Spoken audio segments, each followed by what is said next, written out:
Hello, my name is Mark. Welcome to my shop. Thank you for watching my videos. It's been an adventure in itself making this ROV and exploring Deer Lake here. I've been a scuba diver most of my life. When I was a kid, I was watching a lot of those Jacques Cousteau specials, and underwater exploration is pretty cool. So I've been making an ROV, and I've been going out into the lake and seeing what's below the waterline. And I found out that a lot of people here were also interested in what was going on underneath the lake. They've lived here their whole lives and never have seen what's down there. So I decided to start making some videos, and one of my main questions I'm getting about these videos that I make is what kind of equipment I'm using. I'm a do-it-yourself kind of guy, so I've decided to do it myself, and I've made myself an underwater camera setup. And I'd like to do a little bit of show and tell today, show you what it is that I've made. This project is it's a work in progress. It started a long time ago. It is pretty straightforward. My unit is made, this is my unit, it's made out of PVC pipe.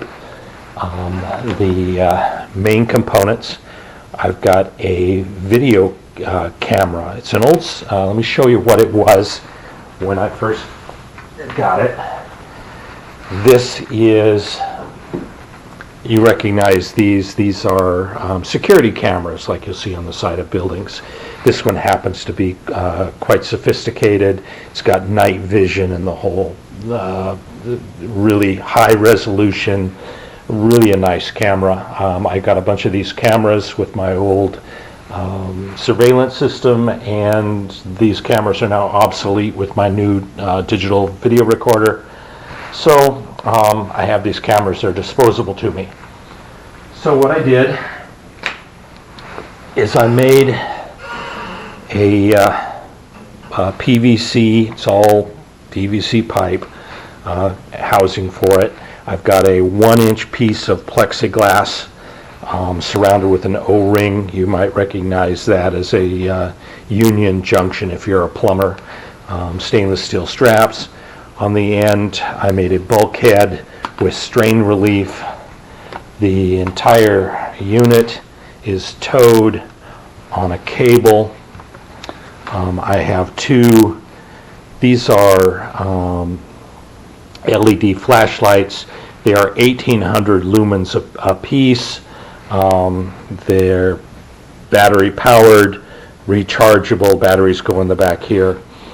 Along with this camera, which feeds me live video while I'm up in the boat, I have a GoPro that you probably recognize here. This GoPro does high resolution and sound, and I basically just put my GoPro camera in there and it goes along for the ride. So I get, on every trip that I do underwater, I make two videos of it. One that's being recorded from the really low lux capable camera, and the other one's made from my GoPro.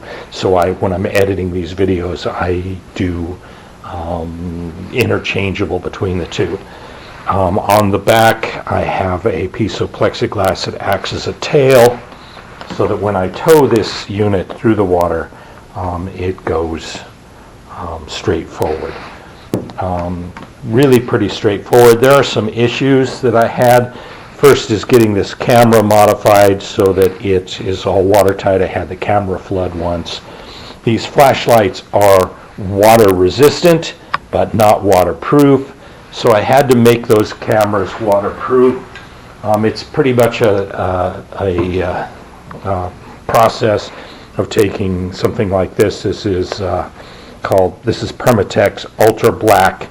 It's a sealant, high pressure, high temperature, and you disassemble the entire flashlight assembly and put a fine bead of that as you reassemble it, and it seals those up pretty well. I've had them down to about 85 feet. They seem to work pretty well.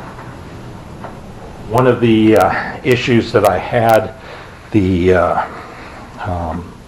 batteries, these are rechargeable, good for about 2 hours. Put the batteries in and you can screw the back on. There are O-rings here. I cut a little slot to install an O-ring so the back is sealed. You can see that this is extremely bright. With 2 of them, I've got plenty of light down below. One of the issues I had is these cameras, or these flashlights, had push buttons on the back for turning them on and off. But I found at depth, the water was actually pushing on the switch and turning the lights out. This has been a learning experience all along. You basically put something together, you think it's going to work, you put it in the water and you find out what doesn't work and then you rebuild it. I've got a little the back here, this is a piece of ballast to keep the tail end pointed where I need it to go. I've got a rope harness here that you can see and a knot that's tied so I can move this knot back and forth to adjust the angle that this thing is towed behind. The cable is a security cable. It's 2 parts. You see one is a piece of coax and the other is a power cable. So it comes out to my spool and I've got 2 cables here. This is where the video comes from and this is where the power to the camera goes. So I power the camera through this guy and get the video signal back from this one. Now along the way, like I say, it's been a work in progress. When I originally set up this guy, these are called SL6 flashlights. They are scuba flashlights. Pretty straightforward. I had 2 of these mounted instead of those flashlights mounted on it before. And what I got was a very bright light, but in only a very small area, so that I would get a video that was all black everywhere, but just with 2 spots down, so it was kind of creepy and didn't work too well. So this is one of the first upgrades that I did, is I took out these flashlights and put in the higher power LEDs. These are also incandescent, so the LEDs last a lot longer than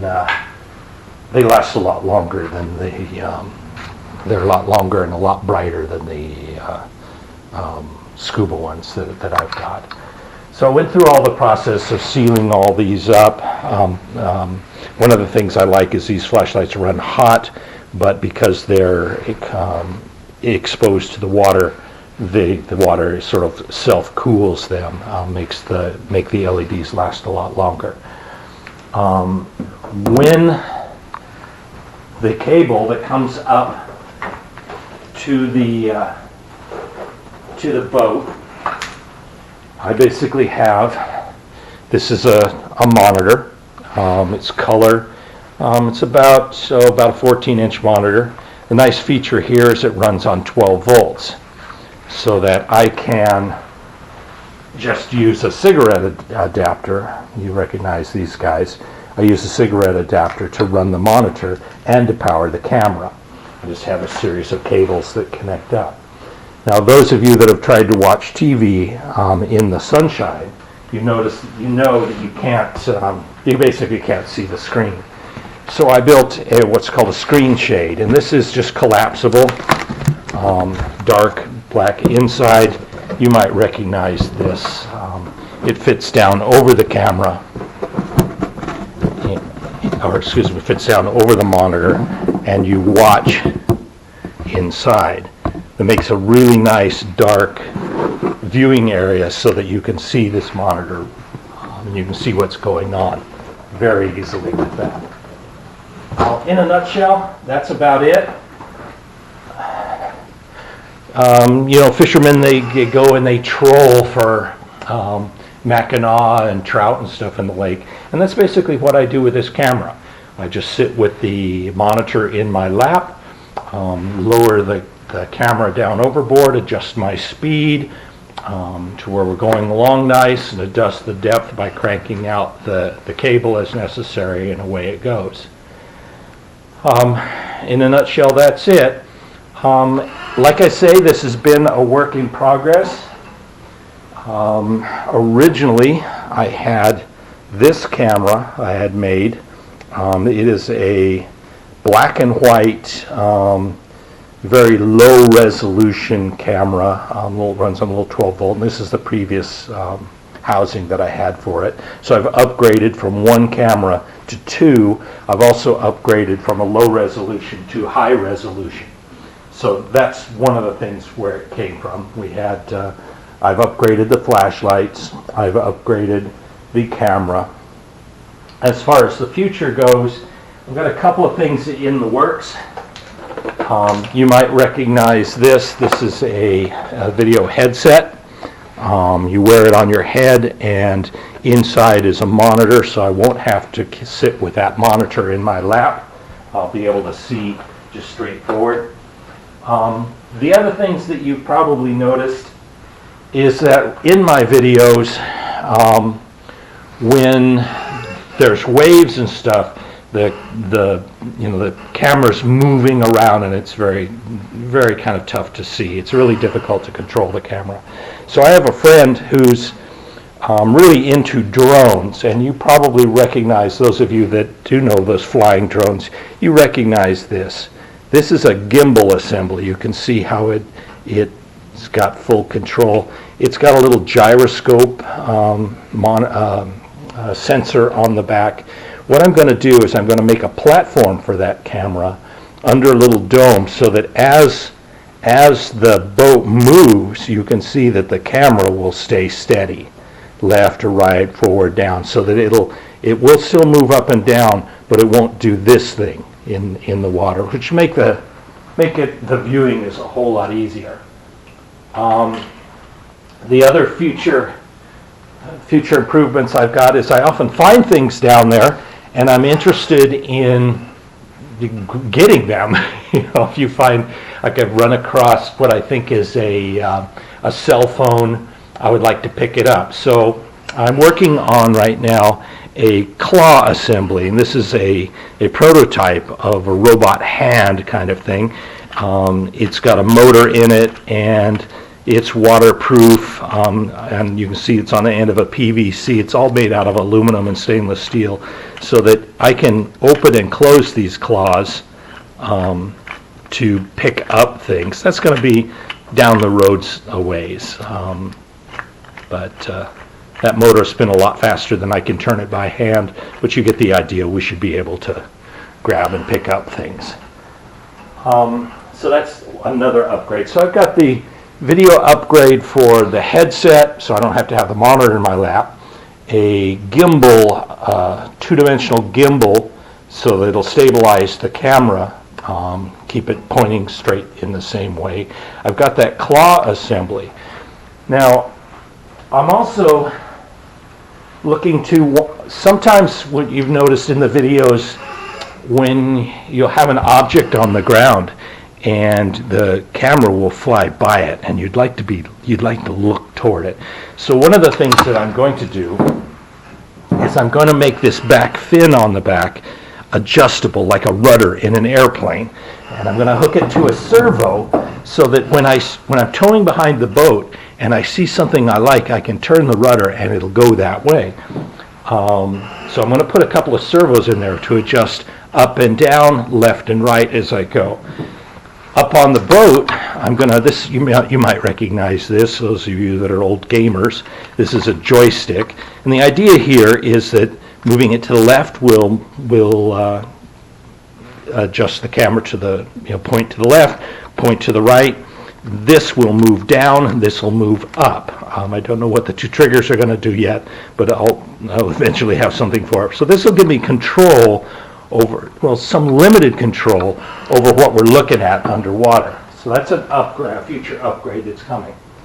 Another upgrade that's coming is that when I'm in the boat, it's difficult to wind the cable out, wind it back up to keep the level right, as you're going along, because the boat may, as the boat speeds up, like any fisherman knows, your camera's going to move up. As it slows down, it's going to move down. The boat's doing this. It's going to be difficult.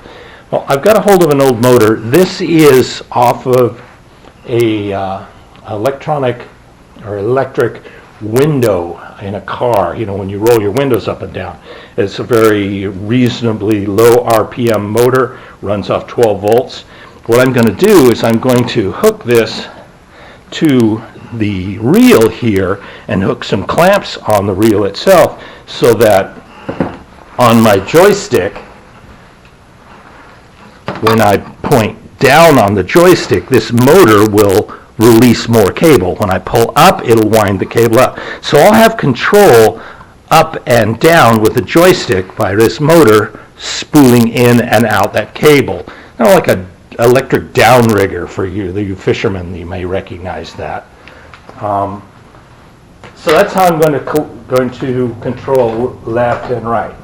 The other upgrade that's coming, you might recognize this. This is one of those old Sony Super 8 video cameras. It's basically a video tape recorder. It's got a big tape in it. This is what I use to make the actual recordings. The video comes up from the cable, it connects into the input in this guy, and I get 2 hours of recording on this. So that my GoPro is recording what's locally being seen, the sensitive camera that's actually riding inside the ROV itself is being recorded on this device. This camera, I'm going to upgrade. They sell now what are called digital video recorders, DVRs, and I found one online for about 20 bucks. It's about that big. It's about the size of an old cigarette, a package of cigarettes. Really nice piece. It should record about 4 hours of video, and I won't have to have that big camera with me. What I'll probably do is mount the DVR onto that headset that I've got, and this will all be one unit. Should work out real well. But in any case, I wanted to give you sort of an update of what the ROV is, what I'm using to make these videos. I do a little show and tell with it. I wanted to tell you a little bit about the story of where it came from, how it got to where it is, and where I'm going with it. I wanted to say thanks to everyone who's watching my videos. Please comment. I'm sort of working in the dark. I'd like to know if what I'm doing, you like what I'm doing, if you have some other ideas about where you'd like me to go with this, if you have some ideas, if you're mechanically inclined and you have some ideas about what you'd like me to, might help me with my gear, please send all of that. And remember, when you go to watch my videos, remember to subscribe to it. If I can get 1,000 subscribers, I can monetize the channel and make a few bucks that will help me offset and do some upgrades, possibly get some better cameras and better lights, that kind of thing. So anyway, thanks again for watching my videos, and take care. Bye-bye.